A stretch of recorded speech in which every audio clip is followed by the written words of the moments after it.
بالانترودكتوري كورس حكينا لايبوبروتينز وعرفنا ايش هي اللايبوبروتينز والفانكشن تبع اللايبوبروتينز. كمان بالمحاضره الاولى تكلمنا عن اللايبوبروتينز، محاضره الكوليسترول تكلمنا عن اللايبوبروتينز as well. يعني so the topic of lipoproteins is important, clinically important. فنحكي عنهم كمان مرة ونشوف كيف بيصير في عندنا formation و regulation لللايبوبروتينز. اللايبوبروتينز in general عندهم two functions. أول واحد اللي كثير حكينا عنه اللي هو transport of lipids. Okay. والشغلة الثانية إنه what they do إنه they solubilize lipids. فالlipids هيك من حالهم ما بيكونوا by themselves بالدم لأنه they would tend to cluster, aggregate and so on. فلازم يكون في إشي اللي يخليهم يعني quote unquote soluble in blood. فالlipoproteins that's what they do. هذول اللايبوبروتينز حكينا على انواعهم. We have different types. We have chylomicrons, we have high density lipoproteins, low density lipoproteins, very low density lipoproteins, intermediate density lipoproteins, and so on. هذول they differ in size, they differ in density اللي هي reflection على الريشيو ما بين البروتينز للlipids. They differ in function, they differ in composition of lipids. هذا بيحمل ترياسل كوليسترول كتير، هذا بيحمل كوليسترول استر كتير. They differ in route, they differ in the way they are transported. هذا بيطلع من الانتستينز وبروح للليفر، هذا بيطلع من الليفر وبروح للتيشوز، هذا من البلازما بروح للبريفرال تيشوز، هذا من البريفرال تيشوز etc. فالليبيد composition is different زي ما حكينا. لكن in general they have similar structure.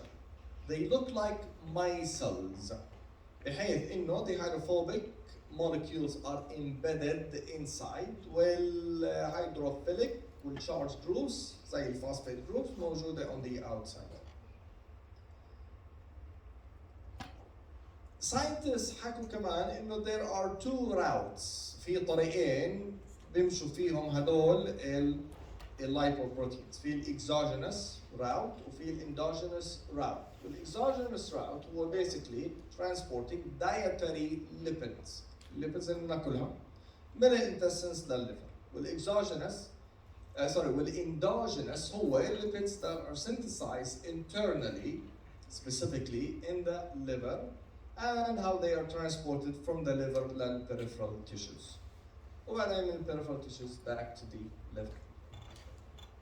يمكن هاي الانفورميشن الموجوده عندنا هون باخر السلايد لازم تكون بسلايد ثانيه بس ما علينا. هلا الايديا هي ايش؟ انه حكينا انه الليبيد كومبوزيشن بهدول اللايبوبروتينز از ديفرنت. فالكاينومايكرونز فور اكزامبل بيطلع من الانتستينز بكون فيهم كثير ترقيع اسيد جليسرول وبكون فيهم كمان كوليسترول استر.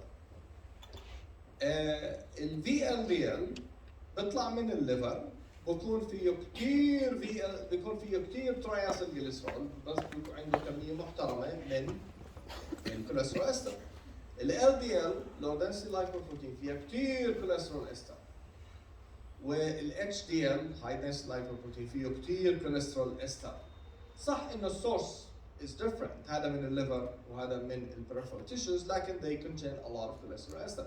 فعلشان نحسب احنا كمية الكوليسترول اللي موجودة بالسيستم we take into consideration the amount of HDL, the amount of LDL لأنه فيهم كتير كوليسترول استر and the amount of VLDL except إنه ال VLDL فيها 5 أضعاف التراي أسيد جليسرول compared للكوليسترول استر.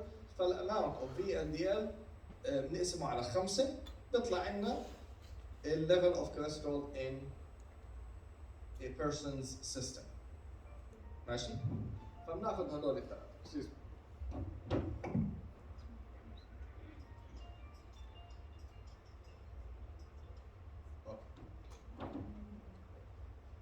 هلا نتكلم عن الأبولايبوبروتينز لأنه هدول اللايبوبروتينز عندهم الليبيدز زائد apolipoproteins. And they have different apolipoproteins وضروري انكم تعرفوهم. هدول apolipoproteins have different functions. في منهم structural بمعنى انه they form the lipoprotein. زي لما حكينا ApoB48 بالكايلو مايكرونز، هو structural، هذا الفانكشن تبعه انه هو اللي بيعمل للكايلو مايكرون. بدون ال ApoB48 ما في كايلو مايكرون. ApoB100 هو اللي بيعمل اللو density lipoproteins والفيري low density lipoproteins. هذا الفانكشن هو structural and so on. في منهم they are ligands to receptors. They bind to receptors on a cell surface and allowing the lipoprotein to be internalized. And some of them are activators of enzymes. زي ال ApoC. هلا بنشوف ال ApoC, it binds to an enzyme and it activates it. Okay, so they have different functions. Okay, هلا هدول البروتينز we call them apolipoproteins by themselves. وعندي ApoA, ApoB, ApoC. طبعا عندي different designations ApoC1, ApoC2, ApoC3. I don't care about ApoC1, 2, 3. Okay, بس ApoC. يعني بالامتحان ما راح اقول لكم the difference between ApoC1 and ApoC2 is كذا. لا خلاص ApoC2 مثلا هذا اللي راح يكون الفوكس تبعنا. حنشوف الفانكشنز تبعتهم هلا. What I'm gonna say now is a story, and it is a nice story عشان نفهم كيف صار عندنا هذه اللايبوبروتين، كيف تشكل وين اتحرك وين راح وين اجى زي ليلى والدير. So basically we start with I'm gonna stop on this slide والحكي اللي بدي احكيه موجود بالسلايدز اللي بعدها عشان نحكي الستوري. فعندنا chylomicrons, and chylomicrons are formed in the intestinal cells by a protein known as MTP, microsomal transfer protein. هذا البروتين بيجي بيعمل assembly، بركب لي زي الليجو، بركب لي ال ApoB48 الستركشرال بروتين مع different lipids, dietary lipids, cholesterol ester, triacylglycerol, lipid soluble vitamins، كلهم هيك على بعضهم بشكلهم هيك على بعض، وببعث الكايلومايكرون لبرا برا intestinal cells. هذا بنسميه the nascent chylomicron اللي هو الاوريجينال اللي هو الاماتشور chylomicron. Once it's released into the capillaries with lymphatic system, it gains two other proteins. من الهاي density lipoprotein اللي حنحكي عنه اخر شيء.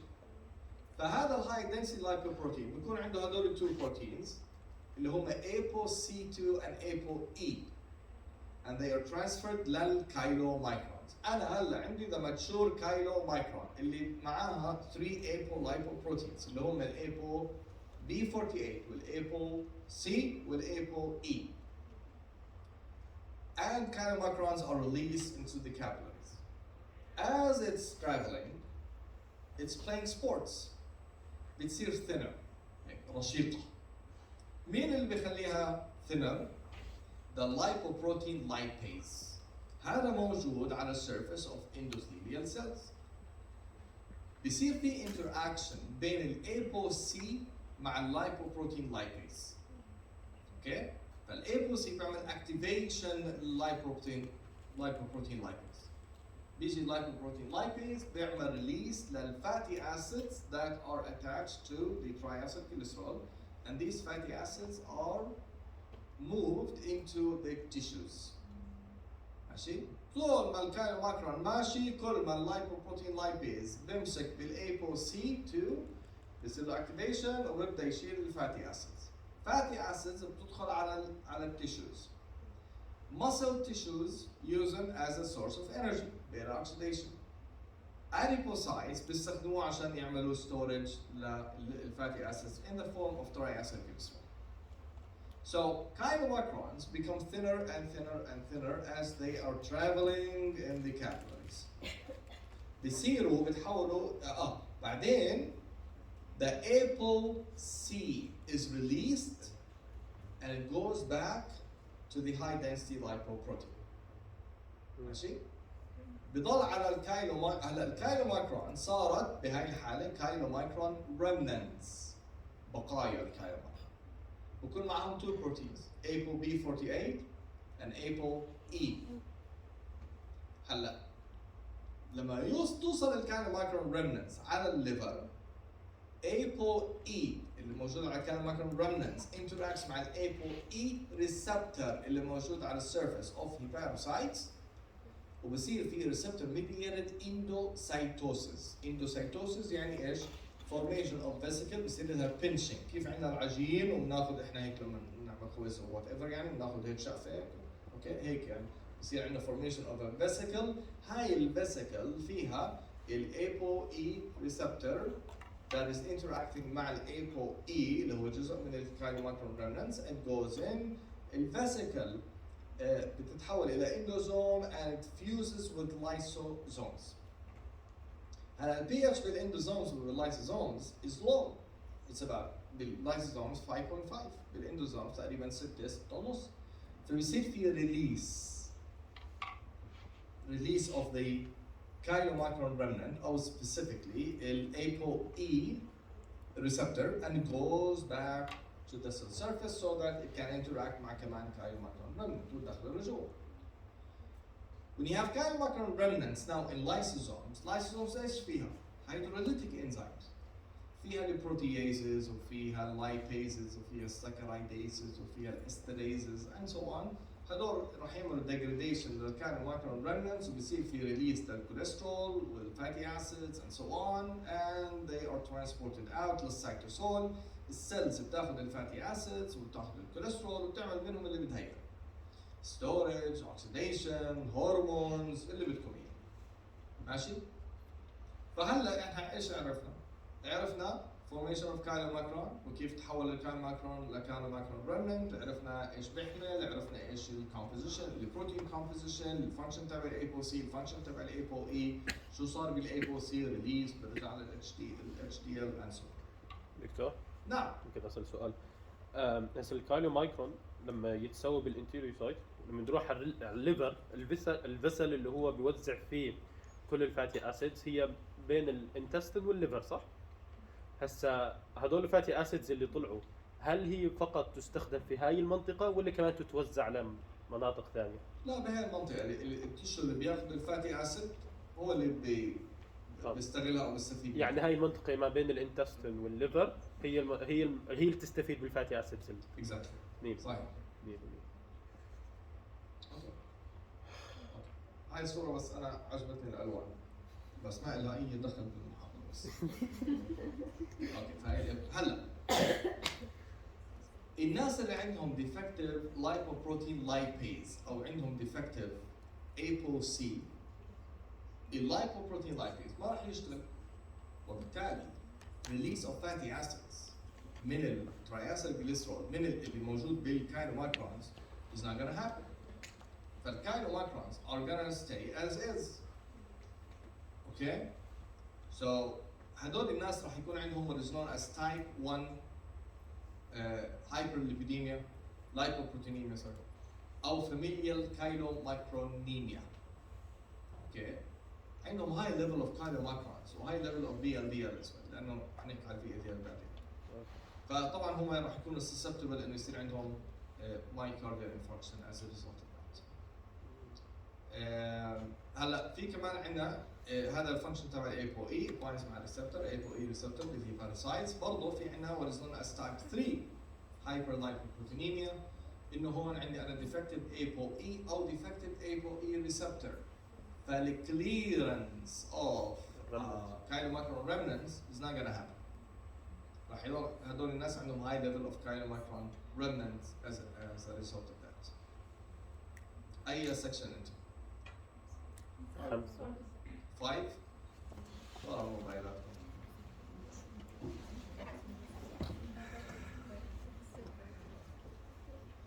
في حدا من سكشن ثاني؟ بعد المحاضرة.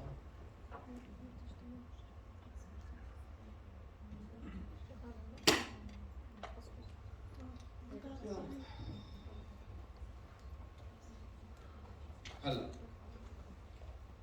لازم احكي عن هذا الكلام.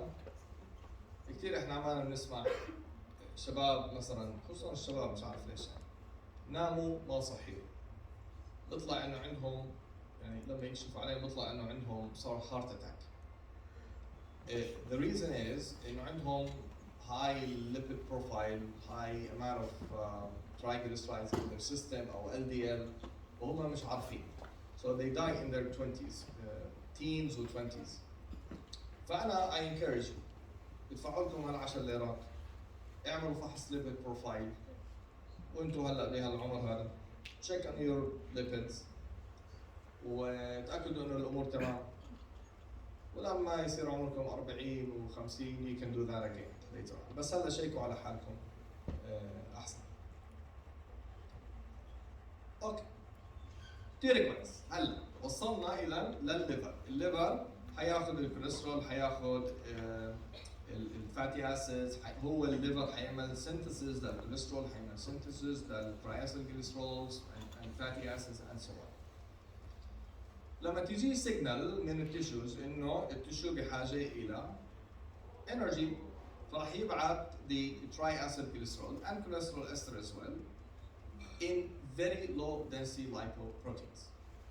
Very low density lipoproteins need ApoB100. هلا حكينا احنا قبل هيك انه ApoB100 and ApoB48 اللي موجود بالكايرومايكرونز they come from the same gene. لكن ايش بيصير بالليفر؟ بيصير في RNA editing. انه الستوب كودون اللي موجوده بنص المسنجر RNA بتتغير بتصير سنس كودون، يعني بتعمل لي امينو اسيد so translation doesn't stop in the middle, it continues all the way to the almost to the end of the messenger RNA. تطلع بوليبيبتايد كبيره اللي هي المولكيولر ويت تبعها 100 كيلو دالتون versus 48 كيلو دالتون بالApoB48. هذا بصير بالليفر. هلا فالApoB100 بيعمل لي it's the structural protein that makes very low density lipoprotein. Once VLDL is released والVLDL راح تحمل كثير تراياسيلجليسرول وكميه منيحه من الكوليسترول استر. Once VLDL is released it gains ApoC2 and ApoE just like chylomicrons من ال high density lipoprotein. كويس؟ فراح يكون على ال VLDL the mature VLDL كان اول شيء nascent immature حيصير هلا المشور ال VLDL حيكون معاه ال ApoB100 ApoC and ApoE. Just like chylomicrons VLDL travels in the capillaries, ApoC interacts مع ال lipoprotein lipase بيصير في release لل fatty acids, VLDL becomes smaller and thinner لأنه صار في كمية التراياسيلجليسرول أقل. تتحول ال VLDL اللي عندها الكوليسترول استر mainly مع ال ApoC وال ApoE وال ApoB100 تتحول إلى intermediate density lipoproteins. Then ApoC and ApoE are released. لاحظوا إنه كان المايكرون صار في ريليس لمين؟ للApoC بس. ال VLDL لا they lose both proteins and they go back لل high density lipoprotein عشان يعطينا كمان VLDL أو كايلومايكرون. فالVLDL هلا صار تحولت ل intermediate density lipoprotein اللي بعدين لما تكسر ال ApoE and ApoC تتحول إلى low density lipoprotein اللي فيه ApoB100 and cholesterol ester. هلا في عندنا two diseases we want to talk about. أول واحد اللي هو non alcoholic fatty liver اللي هو تشمع الكبد. هون عندنا the amount of triacylglycerol produced by liver cells is much higher than the amount of VLDL that is produced by the liver. فراح تكون السيلز فيها كثير triacylglycerol مش قادر يطلع على ال VLDL. فهيستولوجيكلي normal tissue looks like this. هذا الفاتي liver. أنا عندي a lot of triacylglycerol inside liver cells that is not leaving them. في عندنا كمان disease اللي هو A beta lipoproteinemia. هون أنا عندي defective MTP.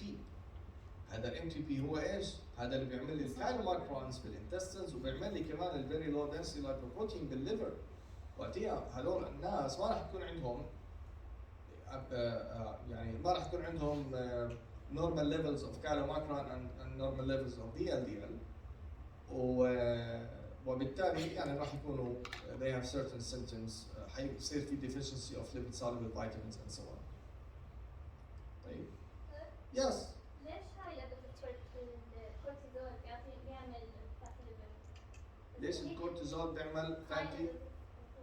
ليش الكورتيزول بيعمل فاتي ليفر؟ ليش بيعمل فاتي ليفر؟ I'm not sure exactly. لكن I think إنه التيشوز الكورتيزول بتحرق it induces metabolism and breakdown of fatty acids and breakdown of glucose. فبتبعت signal للليفر إنه synthesize more fatty acids synthesize okay. فكمية الفاتي acids that would be produced by liver cells حتكون أكثر من VLDL that is produced. That's possibly it. طيب هلا احنا بعصر الجينومكس والجينوميك ميديسن والبريدكشن فطلع انه الايبو اي is not a single isoform, it's not a single protein, a single type of protein. Rather, in a different isoforms. شان isoforms? Proteins that are produced from the same gene, لكن they differ. Sometimes the difference ممكن يكون بأمينو أسيد. Sometimes the difference ممكن يكون إنه extra domain موجود بهذا البروتين مش موجود بالبروتين الثاني. بعكس الأيزو enzymes, they are produced from different genes. Okay, عندهم نفس الفانكشن نفس they catalyze the same reaction لكن they are produced from different genes. Protein isoforms are produced from the same gene لكن there are some differences, minor or major. طلع إنه الأيبو إي عندنا 3 isoforms. Okay, سموهم E2, E3 and E4 depending على الامينو acid composition. E3 is the most common globally يعني نطلع على world populations بنشوف انه mainly people have ApoE3 isoform. هذا normal. ApoE2 does not interact well with the ApoE receptor. ايش الفانكشن تبع الايبو اي؟ يدخل clearance of chylomicron remnants and clearance of IDL intermediate density lipoprotein اللي عندهم الايبو اي. اوكي؟ فالclearance of IDL and chylomicron remnants ما راح يكون كثير efficient. So those people would have high level of IDL and chylomicron remnants in their system. اوكي. فبصير طبعا راح يصير عندهم atherosclerosis and so on, hypercholesterol. الناس اللي عندها الايبو E4 for some reason they are susceptible to develop Alzheimer's disease. شو دخل الايبو اي مع الالزهايمرز disease؟ No one knows. لكن it's just an association انه الناس اللي عندها E4 عندها عرضة بتكون عرضة أكثر إنه يصير عندها Alzheimer's disease for an unknown reason. فالناس اللي هم موزايكتس عندها يعني 2 chromosomes ApoE4 والApoE4 بيكون عندهم احتمالية أكبر يصير عندهم Alzheimer's disease. Anyway. طيب فحكينا ايش البي ال دي ال بيطلع من الليفر بيكون معاه هدول الثري بروتينز ApoC ApoE ApoB100 بتحول ل intermediate density lipoproteins اللي فيهم كوليسترول استر زائد ApoC ApoE ApoB.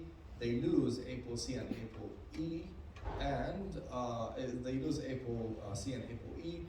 They become LDL اللي بيحمل اللي معاه ال ApoB100 مع الكوليسترول استر.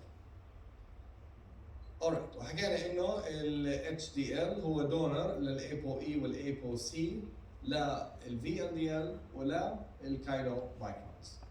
كثير كويس. اللايبوبروتين لايبيز هذا قصة لأنه هذا وين موجود؟ على السيرفيس اوف endothelial cells. بيعمل انتراكشن مع الأيبو C بصير له اكتيفيشن وبيعمل ريليس للفاتي اسيدز وبتدخل على التيشوز. طلع انه the source of the lipoprotein lipase مش endothelial cells مش هم اللي بيعملوا اللايبيز. rather هو cells المسل cells والاديبوسايتس هم اللي بيعملوا اللايبوبروتين لايبيز واللايبوبروتين لايبيز بيطلع منهم بروح للاندوثيليال cells بتاخذه بتعمل له presentation على السيل سيرفيس. وطلع انه the expression of lipoprotein lipase is under hormonal control. فلما نكون بالفد ستيت لما نكون مرتاحين ومبسوطين وماكلين والانسولين ليفل از هاي هون الاديبوسايتس الانسولين بيعمل ستيميوليشن للاكسبريشن اوف لايبوبروتين لايبيز بالاديبوسايتس عشان الاديبوسايتس تاخذ الفاتي اسيدز and store them. بالstarvation stage المسلز respond للهرمونز producing more lipoprotein lipase عشان تاخذ الفاتي acids عشان to generate energy. And it makes sense, logical, فهذا اللي بيصير مع اللايبوبروتين لايبيز. اوكي. أي سؤال؟ سوف نيجي نتكلم على اللو density lipoprotein هلا. اللو density lipoprotein اجى من وين؟ اجى من ال VLDL ومن ال IDL. كثير كويس. ايش معاه؟ ايش اللايبوبروتين اللي معاه؟ ApoB100. هذا structure للبروتين زائد هو functional protein as well. لأنه what it does is that when LDL reaches peripheral tissues, it binds to LDL receptor. ال B100 binds to the LDL receptor. زي ال ApoE بصير في stimulation ل receptor mediated endocytosis. بدخل ال LDL لجوا السيلز باندوزومز بعدين بصير داخل اللايسوزومز بصير في ريليس لل LDL عن ال LDL receptor بالاندوزومال ليفل وبرجع ال LDL receptor على السيل سيرفيس so that it can interact with another LDL. وال LDL بدخل اللايسوزومز بصير في hydrolysis لل LDL للبروتينز لامينو اسيدز الليبيدز ريليس للفاتي اسيدز and so on. هلا it is prevalent, this disease is prevalent اللي هو type 2 hyperlipidemia. هون إما يكون في عنا defective LDL أو defective LDL receptor. defective ApoB100 أو defective LDL receptor. هدول الناس راح يكون عندهم high level of LDL يعني high level of cholesterol in their system. هلا في كمان بروتين ثاني طلع إنه هو مهم للفانكشن او للترانسبورت اوف ذا LDL receptor او LDL اسمه PCSK9. That's what's really beautiful about biochemistry انه لما نفهم الميكانيزم نقول انا ممكن اعمل دراج لهذا البروتين. طلع انه هذا البروتين PCSK9 what it does انه بيكون بالفيسيكل and it binds to the LDL receptor and it prevents it from going back to the cell surface. فبيحبس ال LDL receptor فال LDL receptor بضله باللايسوزومز بيصير له degradation. منيح؟ فالساينتست قالوا لحظة شوي why don't we inhibit PCSK9 وخليه الليفل تبعه وقتها شو راح يصير بال LDL receptor؟ البرزنتيشن تبع ال LDL receptor راح يزيد على السيل سيرفيس فراح يصير في كليرنس اكثر لل LDL حيدخل جوا اكثر لانه عدد الريسبتورز على السيل سيرفيس راح يكون عالي فراح يصير في كليرنس لل LDL خصوصا انه احنا بنعرف انه ال LDL is known as bad cholesterol مش بس لانه بيحمل الكوليسترول من الليفر للبريفرال تيشوز لا لسبب ثاني هلا بنحكي فصار في inhibitors للناس اللي عندهم هايبر كوليستروليميا هاي ليفل اوف كوليسترول بيعطوهم PCSK9 inhibitors. تفضلي. لما حكيت انه ضل عندنا كايلومايكرون ريمننت وضل عندنا من ال VLDL حكيت انه هذا رح يعمل اثيروسكليروسيس بس هذا مش هناك احنا عند الليفر يعني كم سلايد ما بدنا نسمع يعني هيك حكيت يعني بس هو السبب للاثيروسكليروسيس عند ال LDL السبب صح؟ وين؟ تمام على ال ApoE؟ اوكي مش عارف اي سلايد. بس هو مش اللي هذا الفكره انه مش بسبب الكايلومايكرون ريمننت اللي اليوم اللي عند الليفر هناك احنا صح؟ اللي هي هاي اللي هي تايب 3 بعد قصدي انه سبب الاثيروسكليروسيس مش الكايلومايكرون ريمننت اللي ضلت اللي ما قدرت اني ارجعها مو هذا السبب اوكي سبب ال LDL هي السبب الرئيسي ل LDL يس بس لما يكون عندك زياده كمان بالكايلومايكرون ريمننس هناك موقع اخر لا قصدي هناك ان السبب الاثيروسكليروسيس انا عند التيشوز نفسها اما هناك انا عند الليفر يعني مش لا عارف لا أمراض هلا ثانية. الكاين ماكرون اوكي لما يكون عندنا ديفكتيف مثلا ايبو اي هذا ديفكتيف ايبو اي فالكليرنس اوف كاين ماكرون ريمننس راح يكون قليل. اوكي فراح يصير في accumulation للكاين ماكرون ريمننس بالليفر. ترو.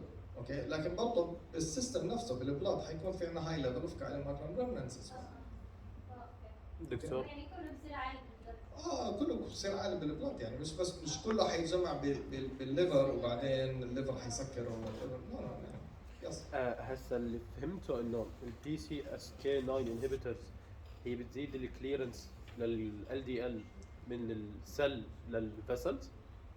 لا البي سي اس كي 9 inhibitors what they do انه they inhibit الفانكشن تبع البي سي اس كي 9 انه يربط مع ال دي ريسبتور ويمنعه انه يرجع على السيل سيرفيس.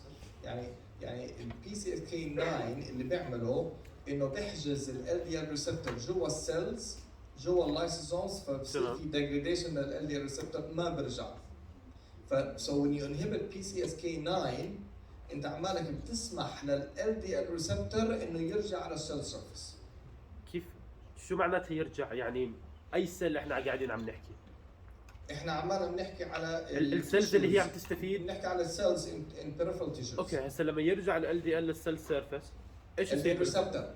نعم ال دي ريسبتور. اوكي هسه لما ال دي ال يرجع لل دي ال ريسبتور ايش؟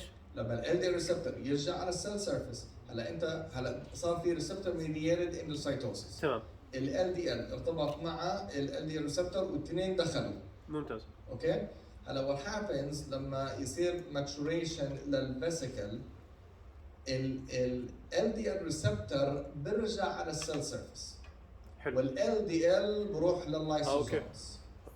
اوكي هلا PCSK9 بكون بالفيسيكلز بمسك بخناق ال LDL ريسبتور وبمنعه انه يرجع على السيل سيرفيس بخليه يدخل على اللايسوزومز فبصير له degradation. يعني هو كمية ال LDL ريسبتور على السيل سيرفيس راح تكون اقل. يعني هون الكي وورد هي ريسبتور مش ال دي ال. يس. تمام. ريسبتور مش LDL. اوكي ماشي. اجين حكينا على هذا خلصنا هلا الليبيدز ال LDL لما يكون جوا اللايسوزومز في عندنا انزيمز راح تبدا تشتغل على ال LDL زي an enzyme known as lysosomal acid lipase. من الاسم شو بيعمل؟ هذا بيشتغل باللايسوزومز وهو acid enzyme يعني هو stable at low pH at acidic pH. اللي بيعمله انه it releases the fatty acids اللي موجوده بالتراي اسيد جليسرول اللي كان يعني موجود بالاليال والفاتي اسيد that is associated مع الكوليسترول يعني الكوليسترول استر. fatty acids are released فبيكون عندنا free fatty acid وبيكون عندنا free cholesterol. باللايسوزومز هدول they are transported out of the lysosomes للسيتوسول وتبدا السيل تقول انا عندي كوليسترول شو بدي اسوي فيه؟ تعمل منه هرمونز، تعمل منه بايل اسيدز، تعمل منه whatever that it makes من هذا الكوليسترول او كوليسترول استر. الفاتي اسيد transported out storage triacylglycerol او beta oxidation whatever السيل اللي بدها اياه من هدول. فعندي انا هذا الانزيم اللي هو الاسيد لايبيز lysosomal acid lipase. لو هذا الانزيم ديفكتيف واتيها التراياسيلجليسرول والكوليسترول استر ما راح يصير لهم simplification وبالتالي they will not be transported out of the lysosomes.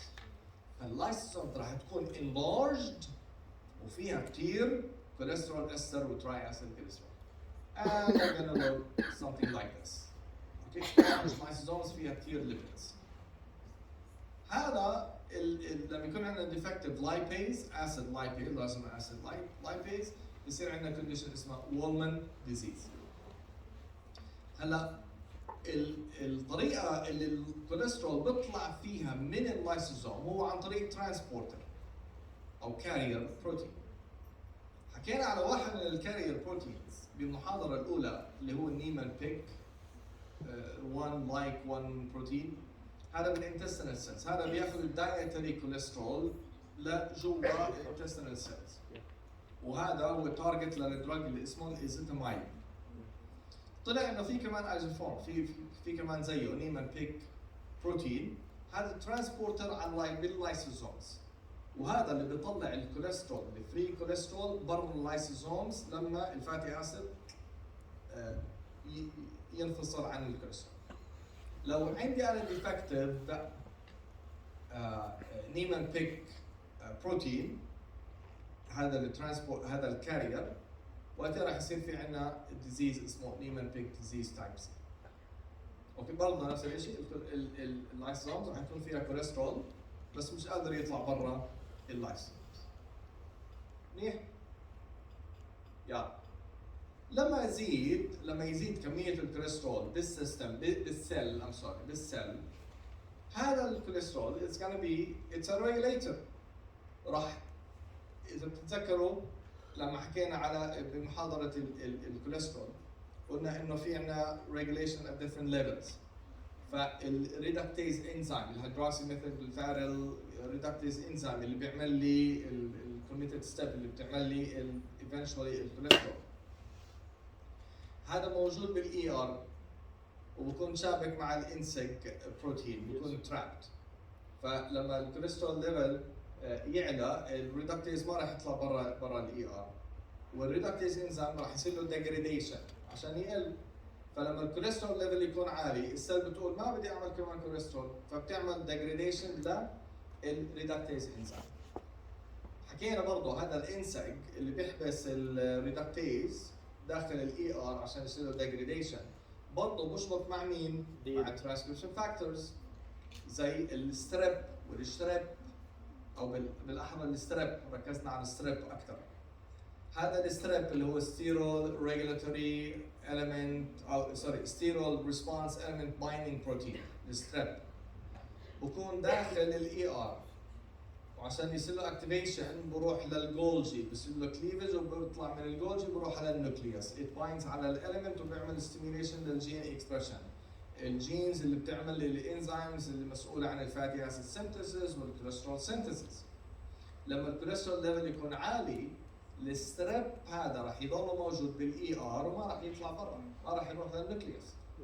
فالانزيمز من ضمنها، فالانزيمز والبروتينز والجينات من ضمنها الجين اللي بيعمل ال LDL ريسبتور ما راح يصير لها ترانسكريبشن. يعني السيل ايش بتقول؟ انا عندي انف كوليسترول، ما راح اعمل كمان LDL ريسبتور عشان ما يدخل لي كمان كوليسترول لجوا السيل. اوكي، فبصير في ريجوليشن. كويس؟ ماشي معي؟ مو صحصحين انتم معي، تعبتوا. معلش هي ستوري بس يعني طويلة شوي.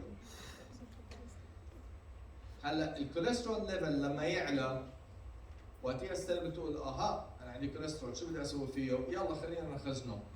حتخزنه على شكل ايش؟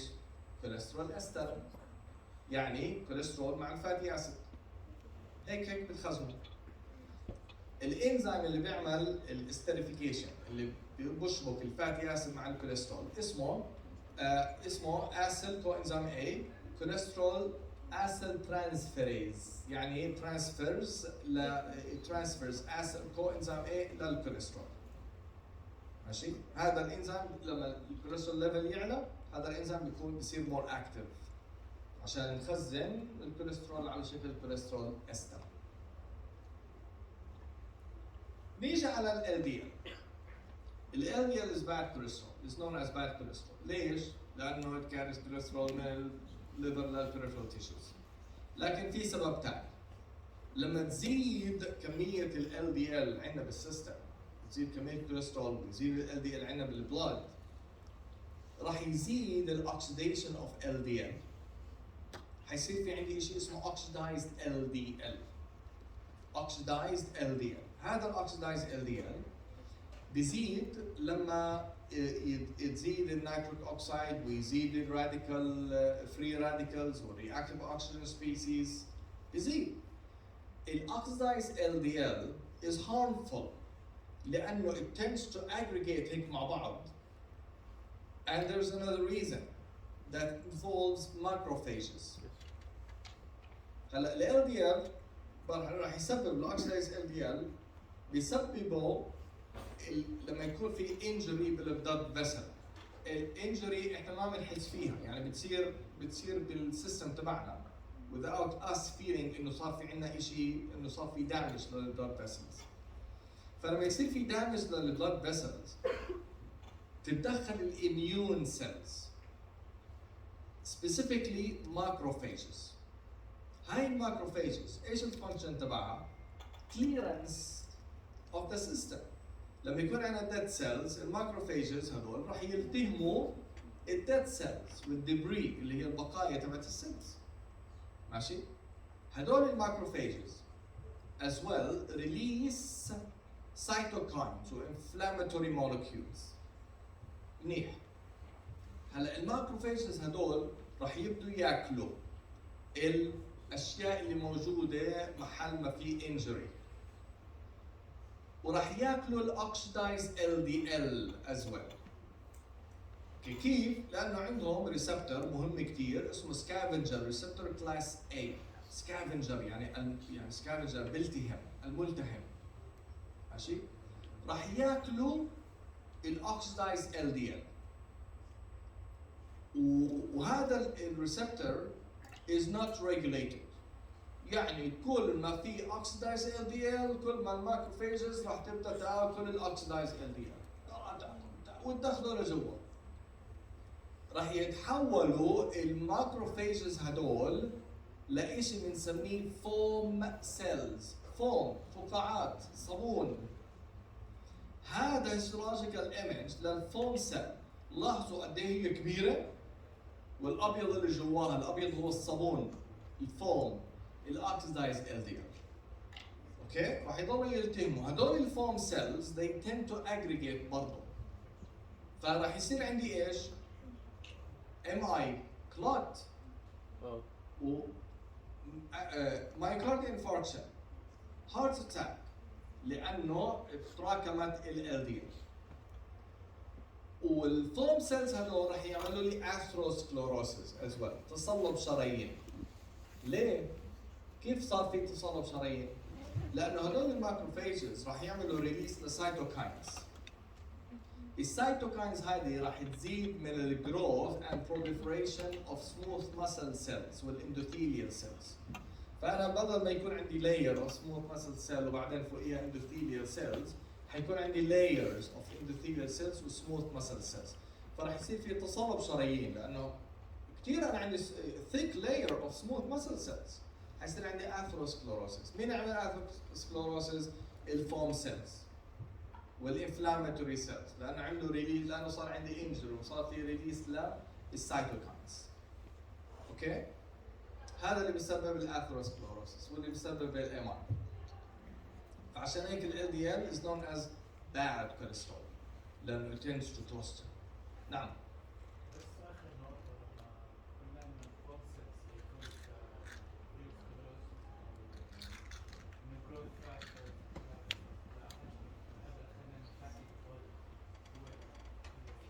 اللي هي ال LDL اللي هي الفوم سيلز. هم الفوم سيلز نفسهم هم الفاكتور. they are deposited. They're not mobile. They're not mobile They stay. لانه they cluster. وبرضه they release السايتوكاينز. فانا عندي يعني اشياء مربوطه ببعض. يعني الفوم cells get deposited, they accumulate, at the same time they release السايتوكاينز هدول اللي بيعملوا اثروسكلوروسيس. اوكي؟ طيب اضربوا حالكم كفين عشان شويه تصحصحوا. عندنا الهاي دنسيتي لايبوبروتين. الهاي دنسيتي لايبوبروتين هذا فيه اي بروتين، ايبولايبوبروتين. والفانكشن تبعه انه ياخذ الكوليسترول من البريفرال تيشوز ويرجعه للليفر، عشان هيك هو جود كوليسترول. هلا هذا زائد الفانكشن تبعه انه هو دونر للايبو اي والايبو سي اللي حكينا عنه، للفي ال دي ال والكايومايكرون. مين بيعمل الاتش دي ال؟ الليفر بيعمل الاتش دي ال وبيطلعه كنيسنت immature HDL. ال HDL travels بروح للperipheral tissues and what it does انه it interacts مع على السيل سيرفيس مع بروتين اسمه ABCA1. هذا ترانسبورتر موجود على السيلز of peripheral tissues. بيجي ال HDL by an unknown mechanism بصير interaction بين ال HDL مع ال ABCA1. ال ABCA1 بيفتح تمه، ال HDL بيفتح تمه، وبتبدا السيل تعمل pumping للكوليسترول اللي جواتها اللي هو الاكسس كوليسترول عن طريق ال ABCA1 لداخل ال high density lipoprotein. فدخل هلا الكوليسترول الى داخل ال HDL. منيح؟ كويس. صار عندي ال HDL هيك شويه فاتي. هذا ال HDL اللي داخل هذا الكوليسترول اللي داخل ال HDL راح يصير له esterification by a fatty acid. حنركب عليه fatty acid عشان يصير كوليسترول استر. ماشي؟ كويس. معناته لازم يكون في سورس للفاتي اسيد. مين حيعطي هذا الفاتي اسيد؟ حيعطي الفاتي اسيد فاسفوليبيد اللي هو فاسفاتيديل كولين اللي هو كوليسترول فاتي اسيد فوسفيت مع الكولين. بتاخذ الفاتي اسيد اللي على الكربون نمبر 2 من الفوسفاتيديل كولين وبنعطى للكوليسترول، فالكوليسترول صار كوليسترول استر. كويس؟ كثير كويس ان شاء الله. ففي انزيم موجود بال HDL اللي اسمه ليسيثين كوليسترول كوانزيم A اسيل ترانسفيريز الكات. ايش هو هذا الانزيم؟ شو بيعمل؟ بياخذ الفاتي اسيد من مين؟ من الليسيثين. طب ما انت هلا قلت لنا من الفوسفاتيديل كولين، وتتذكروا انه الليسيثين هو نفسه الفوسفاتيديل كولين، هو نفسه. ماشي؟ الايمولسيفاير اللي موجود بالبوظه بالانترودكتوري كورس حكينا عنه. اوكي. فهذا الانزيم بياخذ الفاتي اسيد من الفوسفاتيديل كولين بيعطيه للكوليسترول، بيحول الكوليسترول لكوليسترول استر. كويس؟ منيح. ال HDL هلا بضل بيصير عنده كميه منيحه من الكوليسترول استر، الكوليسترول استر راح يعمل انهبيشن لهذا الاسيل ترانسفيريز، ليسيثين كوليسترول كوانزيم A اسيل ترانسفيريز. وقتها ما راح يقدر يعمل كمان كوليسترول استر. طيب ايش الحل؟ الحل يا جماعه شيء حلو كثير. ال HDL هو راجع بيقابل ال VLDL بالطريق، يتبادلوا اطراف الحديث، بيسموا على بعض. فبقوم ال HDL بقول له يو نو وات، انا عندي كثير كوليسترول استر، ممكن تاخذ شوي. ال VLDL بقول له اوكي باخذ منك الكوليسترول استر بس على شرط تاخذ مني تراي اسيد كوليسترول. فال VLDL بيعطي لل HDL تراي اسيد كوليسترول، وال HDL بيعطي لل VLDL كوليسترول استر. مين استفاد؟ الاثنين. لانه ال VLDL لما ياخذ الكوليسترول استر ايفنشولي هو يتحول لايش؟ ل IDL و LDL، فاخذ كوليسترول استر عشان ياخذ كوليسترول استر للبريفرال تيشوز. منيح؟ وال HDL لما تخلص من الكوليسترول استر اللي عنده، الاسيد ترانسفيريز الكات اللي عمل الكوليسترول استر صار اكتف مره ثانيه، صار بيقدر انه يعمل استرفيكيشن للكوليسترول ويعمل كوليسترول استر. اوكي؟ هذا الاكسشينج بيصير عن طريق بروتين اسمه CETP اللي هو كوليسترول استر ترانسفير بروتين. بيصير انتراكشن كانه بيصير انتراكشن بين ال VLDL وال HDL، والبروتين هذا بيعمل الترانسفير to molecules level. ف this is a nice exam question. What is the function of CETP? آخر شيء ما راح أطول عليكم. آخر شيء إنه حكينا إنه ال HDL بيصير interaction بينه وبين السيلز بالperipheral tissues عن طريق ال ABCA1. بيصير في pumping للكوليسترول من السيل إلى داخل ال HDL. HDL بياخذ الكوليسترول بيعمل كوليسترول استر وبرجع للليفر. أوكي؟ طبعا اعرفوا الانتراكشن مع ال VLDL والدونيشن لل ApoC وال ApoE. هلا لما يوصل للليفر بصير في interaction ما بين ال HDL مع الليفر سيلز عن طريق بروتين اسمه scavenger receptor class B. ايه احنا حكينا على scavenger receptor class A وين؟ بالمايكروفيجز. هذا لا، هذا different، هذا regulator موجود بالليفر. هذا اللي راح ياخذ الكوليسترول استر من ال HDL راح يدخله الى داخل الليفر سيلز. هذا الفانكشن تبعه. هلا ال ABCA1 الفانكشن تبعه ايش هو؟ pumping cholesterol out of peripheral cells in peripheral tissues الى داخل ال LDL الى داخل ال HDL. لو هذا ال ABCA1 is defective شو حيصير؟ ما عندنا HDL. التيشوز ما راح يكون في عندنا HDL، ال HDL راح يضله نيسنت، راح يضله نحيف، بشحت كوليسترول وما حدا عماله بيعطي له كوليسترول. هذا الديزيز اسمه تانجير ديزيز. تانجير على اسم المدينة اللي بالمغرب، طنجة. شكله بتشوفوه هناك. اوكي؟ هدول بيكون عندهم defective ABCA1. فال HDL راح يضله nascent، راح يضله immature، ما راح يكون معاه كوليسترول استر. ماشي؟ So it's a nice story. ليلى والذئب، اما بعت لها مش عارف السله اللي فيها الكوليسترول وفيها الليبيدز، ويلا روحي عند ستك وتعالي ارجعي، وتشحططت البنت. كيف هالام الهامله اللي بتبعت بنتها على الغابه وفي دياب وفي مش عارف صح خير. بس المهم لابسه فستان احمر. طيب اي سؤال؟ It's a nice story. يا تفضل. يس. ما بعرف، لكن راح يكون عندهم high level of cholesterol in tissues, low level of HDL. يكون عندهم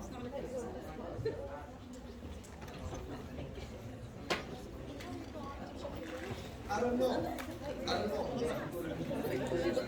higher probability of MI or atherosclerosis لأنه مشكلة ال HDL. بس احتمال